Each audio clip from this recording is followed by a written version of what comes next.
guys, welcome back to another episode of Texttory. If you don't know what it is and why you're here, how do you even get here?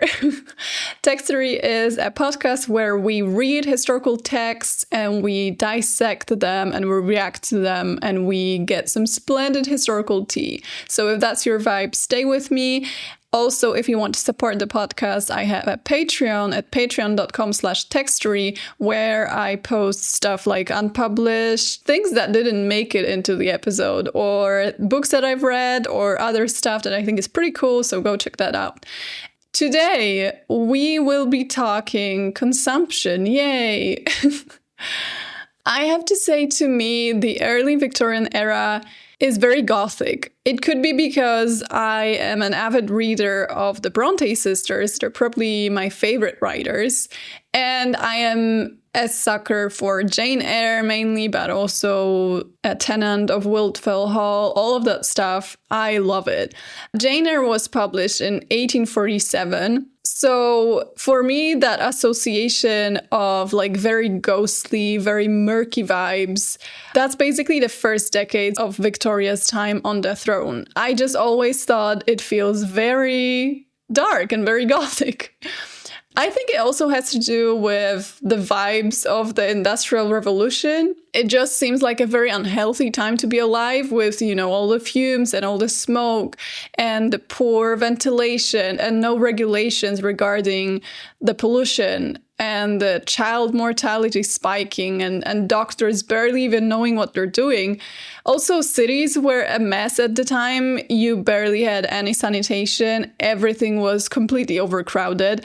We've actually covered this in an episode about Victorian Edinburgh, which, if you want to check it out, that was season 1, episode 14. And because of that, consumption just spread like wildfire in that time. And because consumption, or tuberculosis, which is the modern name for it, it spreads through droplets when an infected person sneezes or when an infected person coughs.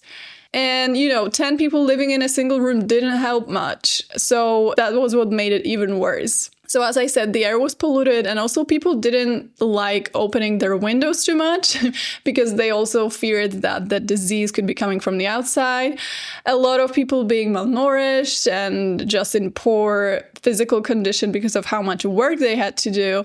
You basically get a recipe for disaster when you add all of this together. It is actually estimated that at its peak, tuberculosis was responsible for 1/4 of all deaths in Europe, or some people even say it could have been 1/3 of all deaths in Europe, which is crazy. So no wonder that when we say tuberculosis or when we say consumption, the Romantic era and the Victorian era come to mind. And as I said, I think it has a lot to do with classic literature of the time. I don't think it's just subjective because I like that literature. But I think, we have Dickens, we have Bronte, we have George Eliot. They all tackle themes of illness, themes of death in their works. There is so many characters that just like wither away and die. But also there is a lot of famous people from that era that we know that succumbed to the illness or struggled with that illness. I thought I would use Chopin as an example, but apparently people are debating whether or not it was tuberculosis or something else. So we also like to say that Victorians kind of romanticized consumption. I personally think it's a bit of an oversimplification.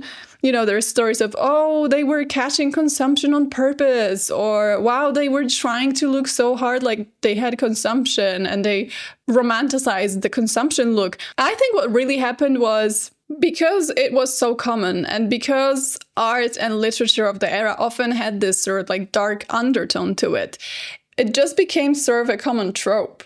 So someone years from now could say about us, they had this weird obsession with vampires. They had Twilight, they had the Vampire Diaries, they had multiple Dracula adaptations, and all of them were very loved by young people, and all young people wanted to be vampires and look like vampires, which Fair. But also it's not like it's a well-known phenomenon that people go around wishing they were the undead, you know? So I think a similar thing happened with consumption. Obviously, there must have been some crazy people that were idealizing the illness, but it's probably no different to people nowadays being fascinated by death and graves and all that stuff. So it was probably the same type of people. So today we are reading a text from 1839. So Victoria was a queen for 2 years already. And the text's name is How to Prevent Consumption. And I think it gives really good insight into what they thought they knew about the disease or what knowledge was available at the time, because we love underlining how poor, the medicine knowledge was at the time. But I think we tend to maybe overdo it and be like, yeah, they didn't know anything just because they didn't grasp like the basics of hygiene and prevention that we know nowadays. I think it's easy to judge those people, whereas their actual knowledge is often surprisingly not that tragic. But sometimes it is. So let's jump into it. Of all the various punishments which a wise and good and merciful Father in heaven has seen fit to employ, to bring back to strict obedience to all his laws, natural and revealed, his erring creatures, none seems to us more striking than that wide wasting disease, pulmonary consumption. Right off the bat, it's our fault. We've been sinning, and God decided to punish us. That was the mindset of the era. Anything that happened in our lives was a consequence of our disobedience to God. Hardly any climate affords entire exemption from its ravages, though it is unquestionably much more common in some countries than in others. Nor is it wholly confirmed to particular age, constitution, sex, or circumstance. It is a scourge of transgression wherever transgression exists, especially in our own country. This book was published in the United States, by the way. Few parts of the world, if we accept perhaps Great Britain, are more exposed to its terrible inroads than the United States, and in particular, New England. Did I also mention this book came out in Boston? The annual number of deaths in the United States from consumption has been variously estimated. Some suppose it not to exceed 40,000, while others place the number as high as 80,000. I actually need to check what the population was in 1839. It says in 1840 it was 17 million. The appropriate means and measures for preventing consumption are exceedingly numerous. We shall present a few of the leading and principal ones only, and those will be treated as briefly as the nature of the case will admit. Health of parents. Whatever promotes the general health of parents does so much towards preventing pulmonary consumption. And then they quote Dr. James Clark and his treatise on pulmonary consumption. Parents may transmit the tuberculous constitution to their children. Every member of the profession, by observing what is daily passing before him, may see numerous proofs of the truth of this statement. He will find many children presenting the tuberculous constitution, while no traces of it are to be observed in the parents. So what he's saying is that some people are naturally prone to tuberculosis and that it's inheritable. What I think makes a little sense is that if someone naturally has a lung disease or lungs that are in some sort of way weaker than the regular lungs, then it would make sense, if it's genetic, that his children are also going to be more prone to lung disease. But what do I know? I'm not a doctor. And then the second mean to preventing consumption, as they call it, is the health of children. Some may smile at the bare suggestion of the idea that one means of preventing consumption in an individual is to secure and preserve his health. Everyone, it will perhaps be said, knows this, without any information on the subject. But is it so after all? Is there not a sort of indefinite notion abroad that good health is not security against disease? True indeed, everyone knows that as long as a person is in health, he is not sick. And were we merely to say this, we might justly be regarded as trifling with our readers. But we mean much more. Is there not a general belief in our community that firm health invites disease instead of repelling it? What means the saying that the healthiest children are most likely to be attacked with croup, troubled with worms, etc.? The very idea that the most healthy are most liable to be sick, or that health invites or encourages disease and renders it more fatal, is in the very nature of things a contradiction in terms. It cannot be so. It certainly is not so. This part is so confusing because I cannot believe that they linked good health with bad health. It's just like, how can you even... Like, apparently they had maybe like superstition of the kind that if you had 3 children and one of them was very healthy, then that one child is gonna become ill. The mistake may have arisen, in part at least, from the fact that many individuals, children and adults, who appear fat and have red cheeks, have become the subjects of severe disease. Back then, obviously, being fat was a good thing. Like, I don't think they believed it was a source of any health issues. If you were a fat child, everyone was happy with you. And I think it went on quite long. Like, I know for sure, even my generation in Poland, like if a grandma saw you and you were a fat kid, they would be like, wow, you look so good. Because obviously they've seen malnutrition. So to them, it was far better to see a child be fat and happy than malnourished and weak. So, I mean, it makes total sense. Fat children, it is well known, are most liable to croup and several other diseases. Fat adults, too, are peculiarly liable to some forms of disease. And both children and adults who have red cheeks, and of whom it is so often said they are the very picture of health, most commonly labor under disease of some of the internal organs. Okay, interesting theory. If someone has red cheeks, they are basically withering inside. But also it's interesting how red cheeks were seen as a symptom of health, mostly. Because I was wondering, okay, what did they mean by, oh, someone's healthy? And I thought they meant, oh, they never get ill. But apparently they just meant they're fat and they have red cheeks and they look healthy. Now, the plain matter of fact is that the best preventive of disease, in all the circumstances and conditions of life, from infancy to age, is good health. Let us labor to secure this, and just in proportion to our success will be our immunity from disease. The perfectly healthy person, whether child or adult, need not fear disease. No, not even the cholera, the plague, or the smallpox.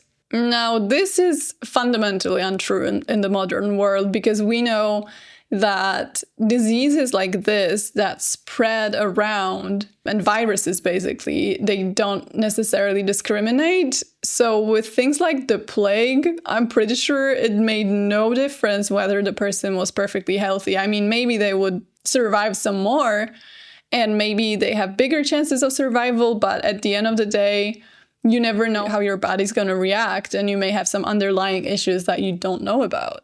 And then the third mean to avoiding the consumption would be exemption from colds. Perhaps the most fruitful particular source of consumption is the habit of taking cold. There is somehow or other a deep sentiment everywhere prevailing, which counteracts all our teachings to the contrary, and which, notwithstanding all we have said, will be likely to haunt many of our readers, that diseases are sent upon us, that they are not the natural consequences of our misdeeds. So basically what they're saying is, you are responsible for your health, which is obvious to us, but back then, when they believed that God meddled with their lives in every possible way, it would be very easy to just be like, I don't care what I do, it's up to God to decide whether I'm sick or healthy. Nowadays, I think even Christians have this philosophy that we need to take care of our bodies because they were given to us by God, and, neglecting them is a sin in itself. Back then, apparently that was not really a thing. You would just be like, whatever God has in store. If this feeling could ever be driven from society, If it could ever be fully and practically believed that disease in every form is the natural consequence of transgressing the moral and physical, and especially the organic laws of the Creator, and if it should ever come to be a generally received opinion that a person in good health could no more be sick than a stone can swim or water run uphill, we should labor with more hope. However, we must toil on, hoping for the best. So, if you're sick, you deserved it, and it's a natural consequence of your moral choices, or God just hates you or hates everyone around you, and that's why you got the disease. That was the common philosophy at the time. So they're saying if this philosophy could be driven out of society, that would make things so much easier.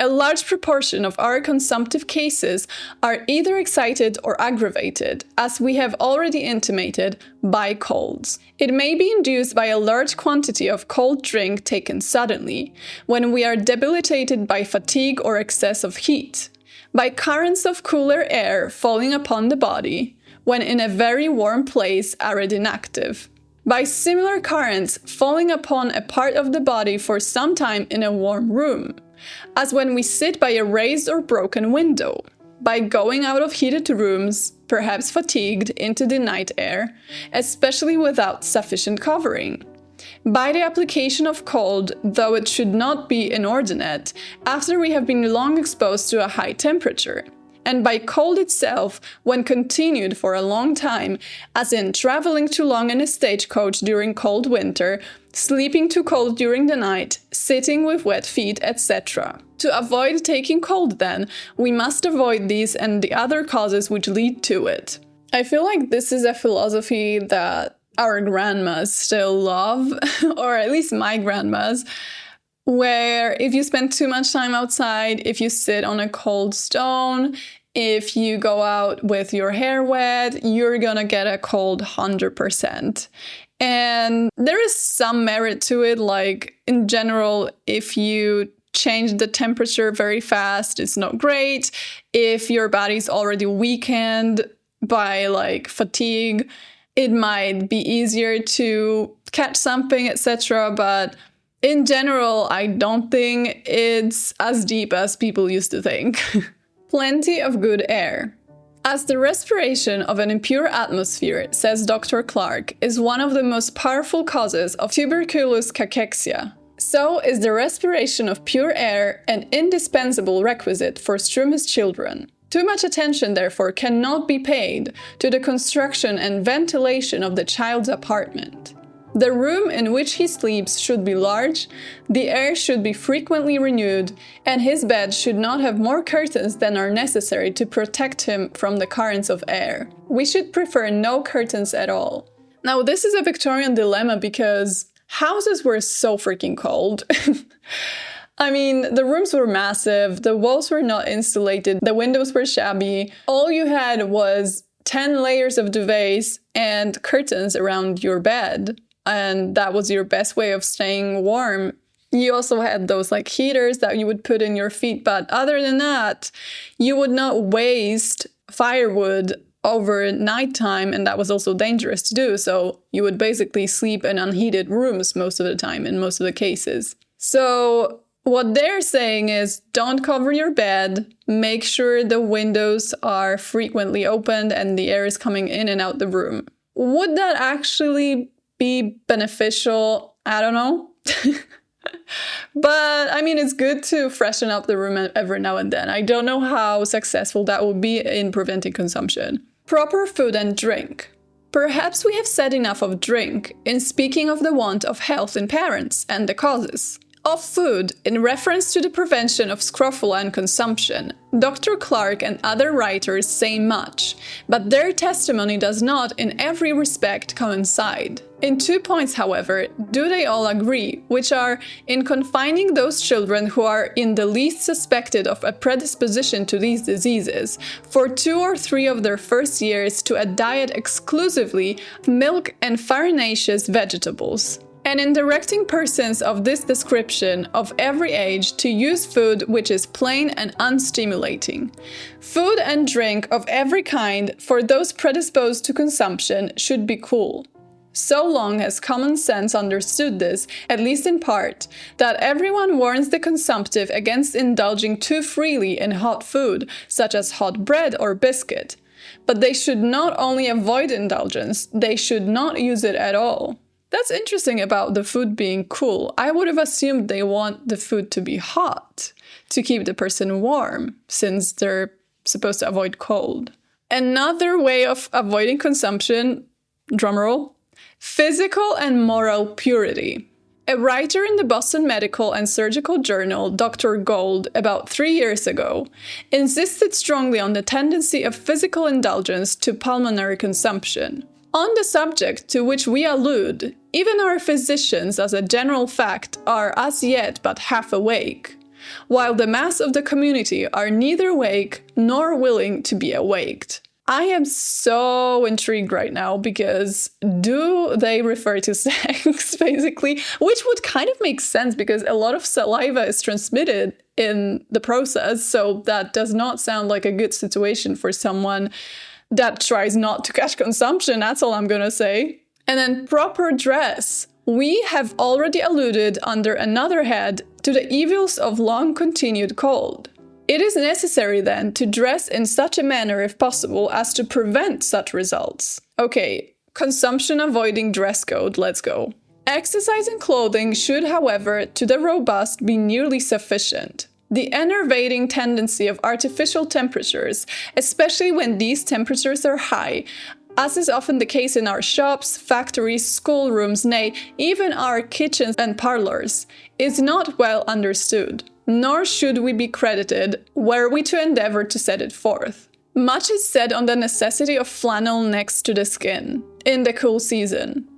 If such is our occupation, such our habits, and so imperfect our health that we cannot be always comfortable without flannel next to the skin, let it be thus used. Cotton flannel, as it is called, or indeed any sort of cotton, is better and safer for permanent use next the skin if we can get along with it without immediate discomfort than any woolen materials whatever. Okay, that's a hot take.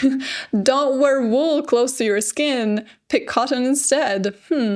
There is one never-failing source of pulmonary disease connected with dress, which, though often adverted to, should not be passed over.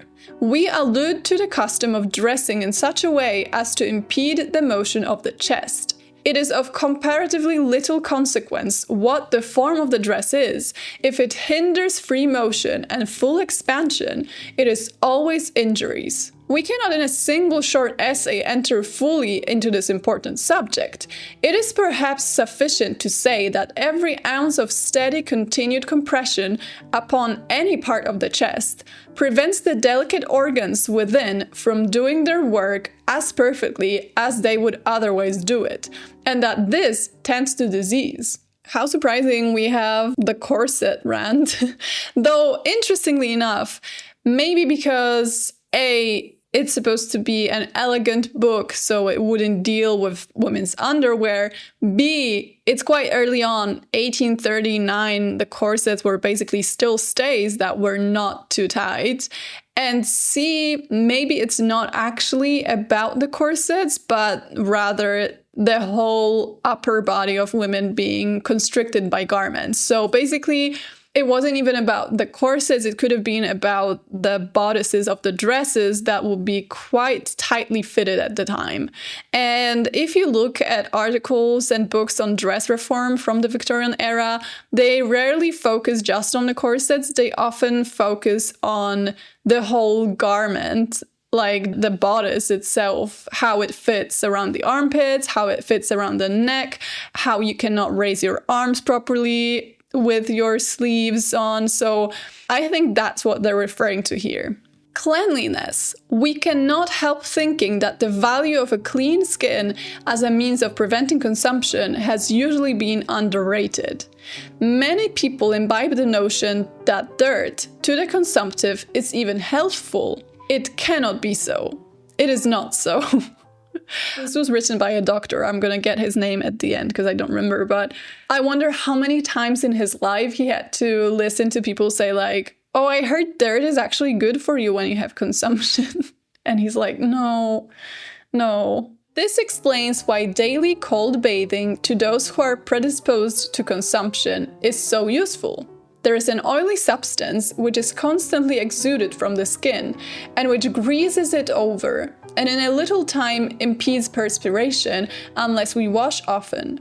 More than this, the dirt adheres to us and blocks up the openings of the skin, but washing removes the oil and dirt. Okay, skincare queen, some good points and some bad points. I don't think dirt blocked your skin from breathing. Maybe keeping up with hygiene was a good idea for someone that was trying not to get consumption, and I mean in general any illness. Cold bathing is a controversial one, I think, because like they were already in freezing cold houses, and then you would also have a cold bath. I don't know. Or maybe actually a warm bath would be worse if you then entered a cold room. I'm not a doctor, I'm not a physician. I have no idea what I'm talking about. Proper exercise. This is an interesting one because throughout the Victorian era, everyone's like, oh, we have to exercise, we need to exercise. But they never did. The women never exercised. They were not even walking around the room. So everyone's like, wow, we really need to exercise more. And then they didn't do a thing until like late in the century, which I find really interesting. Due exercise of body and mind is indeed indispensable to all, but especially so to the consumptive. By due exercise, we do not, however, mean over-exercise. For he who, in avoiding the miseries of inaction, exercises beyond his powers or strength, is running on one rock to escape another. Let all the functions and faculties of body and mind both be duly employed from early life, especially the lungs. So they were like, guys, you need to exercise, but don't overdo it though. Like, don't over-exercise, but then we're never gonna tell you what to actually do. Health of mind, interesting one. Hardly anything is worse for the consumptive than intense mental exertion. This operates to produce mischief in several ways. It almost always involves sedentary habits, which, as we have just seen, are of themselves hurtful. I think it's a common trope in Victorian literature that a character, usually female, is so upset by someone and is in so much pain mentally that she then proceeds to catch an illness and die, or almost die. And the fact that they're talking about it, it also means that it probably happened. Cheerfulness. I mean, wanna stop yourself from getting consumption? Just be happy. This is essential everywhere in life, but to none more so than to the consumptive. Be not anxious, that is, over-anxious, has to such persons a deep and important meaning. Would that it were understood so. A few generations following each other in succession, who should contrive to maintain unremitted cheerfulness, even if other causes were to remain the same, would banish 3/4 of our consumptive diseases from the world. Guys, I found the cure. You just need to smile. Peace of conscience is another one. This is not easily separable from general cheerfulness. He who has the latter will at the same time almost inevitably possess the former, while he who has peace of conscience will sooner or later become cheerful. Okay, I mean, that's one way to look at it. Just stay positive, you guys. Don't forget to smile.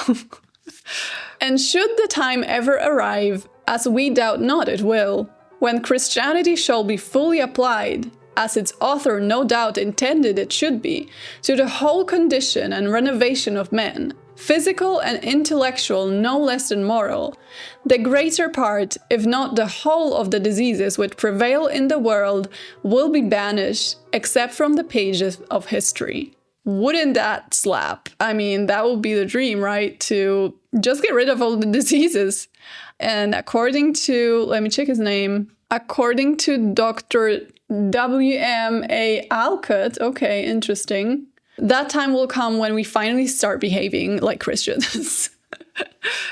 It's interesting because he's obviously a physician, so he's trying to balance this like very scientific approach with his faith and with the fact that most people reading the book will be Christians and will be people of faith. And I find it interesting because he's like trying to fight a lot of stereotypes that I think Christians at the time could be like, wow, so you do not believe that God is almighty and can send a disease on you? So I imagine he must have had a lot of conversations when he would just like roll his eyes and be like, these people will never learn. But at the same time, not all of his advice is obviously good. I mean, I always get a little sad when I read medical texts from history because they really did their best. I mean, you can tell that they were really trying to not die. And it's just a bit sad because we now have all the knowledge that they were missing. And I wonder like what they would do if they were transported in time to here and they would be like, oh my God, so this is how it worked. Like I knew it the whole time. I would love for them to have that experience, especially if what they were saying was not necessarily harmful. They were just like literally trying to survive and trying to make the people that they were caring for survive, which is like even sadder probably because they were not always successful. Those are the thoughts I have on the topic. Let me know what you guys have. If there are any physicians out there that could enlighten us on the topic of consumption and how it works and how they thought it works instead, please let us know in the comments. That would be so interesting to read. And don't forget to check out my Patreon at patreon.com/Texttory for some goodies, baby. Okay, I'll hear you in another one. Bye.